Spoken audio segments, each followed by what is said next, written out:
आज क्या कुछ कार्यक्रम 13 तारीख को जननायक जनता पार्टी की जो हिसार लोकसभा की रैली है, जिस तरीके से परसों हिसार के साथियों की जिम्मेवारी लगाई, आज उचाना हल्के के साथियों की जिम्मेवारी लगाई है। और मैं मानता हूँ कुछ उचाना का योगदान हिसार की नव संकल्प रैली में ऐतिहासिक है। सर हिसार को ही क्यों चुना गया सर? हमने 6 लोकसभा पहले कवर करी है और 7वीं लोकसभा हमारी हिसार पेंडिंग थी, इसको हम कवर करें और बची 3 को भी आने वाले दिनों में हम कवर करेंगे। नव संकल्प के माध्यम से 10 की 10 लोकसभा सीटों पर जननायक जनता पार्टी ने पार्टी कैडर को एकत्रित किया है और अपनी ताकत को बढ़ाया। सर क्या लोकसभा चुनाव भी गठबंधन में लड़ेंगे? एनडीए की बैठक फैसला करेगी, मैं तो आज इस पे नहीं कह सकता, और अगर बैठक होगी नहीं उसके बाद के निर्णय उसके बाद।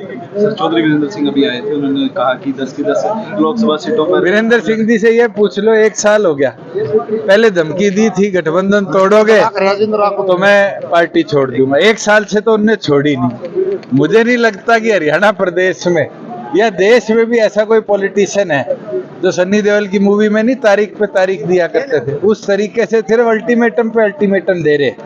अगर उन्हें निर्णय करना है तो निर्णय अपनी राजनीतिक तौर पर ले, जननायक जनता पार्टी की चिंता छोड़ दे। अगर हमारा अलायंस रहेगा तो मजबूती के साथ रहेगा। और 4.5 साल मुझे नहीं लगता हरियाणा की तरक्की में हमने कोई कसर छोड़ी। और जिस दिन टूटेगा मुझे लगता है कि किसी को बताने की जरूरत नहीं होगी या किसी को बोलने की जरूरत नहीं होगी। उनकी फ्रस्ट्रेशन या उनके परिवार की फ्रस्ट्रेशन तो ये दिखती है कि उचाना के अंदर विकास क्यों हुआ, उनके समय के अंदर कितना पिछड़ा उचाना था, आज कितना आगे बढ़ा है। उस फ्रस्ट्रेशन को वो कहीं ना कहीं हमारे अलायंस पे निकालते हैं। मैं तो ये मानता हूँ बड़े अच्छे तरीके से दोनों संगठनों ने मिलकर हरियाणा प्रदेश के आमजन को सहूलियतें दी है। आज 14 फसलें हम एमएसपी पर खरीदते हैं।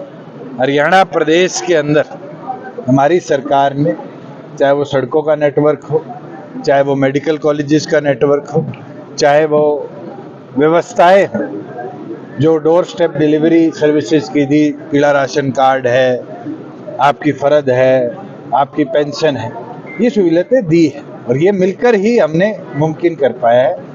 और आने वाले भविष्य में भी इसी प्रकार से मिलकर करेंगे। अगर उसमें 19-21 होगा तो मुझे नहीं लगता कि हमें किसी के प्रमाण की जरूरत है। एक चीज और कहना चाहूंगा कि पिछले दिनों ओलावृष्टि से पूरे हरियाणा प्रदेश के अंदर कई जगह क्रॉप लॉस हुआ। आज मैं उचाना में भी आता हुआ देख रहा था, ओलों से यहाँ भी क्रॉप लॉस हुआ है।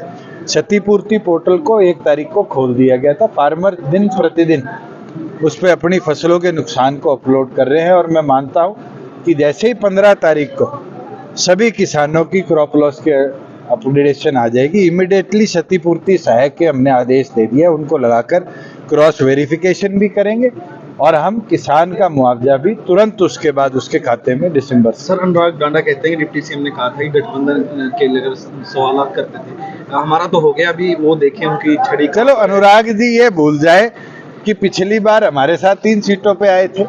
आम आदमी पार्टी तो राष्ट्रीय पार्टी बन गई, 3 की 5 पे 10 पे जाना चाहिए था, मगर वो हमारे साथ था 3 पे थे और ऐसी मजबूरी क्या कि कांग्रेस के साथ 1 पे ही रुक गए। और मैं तो उम्मीद रख रहा था अनुराग जी चुनाव लड़ते, वो बेचारे सुशील जी फंसा दिए। ये तो जनता है। कांग्रेस जिस प्रकार से बैसाखियों का सहारा ले रही है, कांग्रेस की तो नैया डूबेगी डूबेगी। मुझे लगता है दिल्ली में जो सीटें केजरीवाल जी ने उनको दी है वो केजरीवाल को भी ले डूबेगी। Thank you.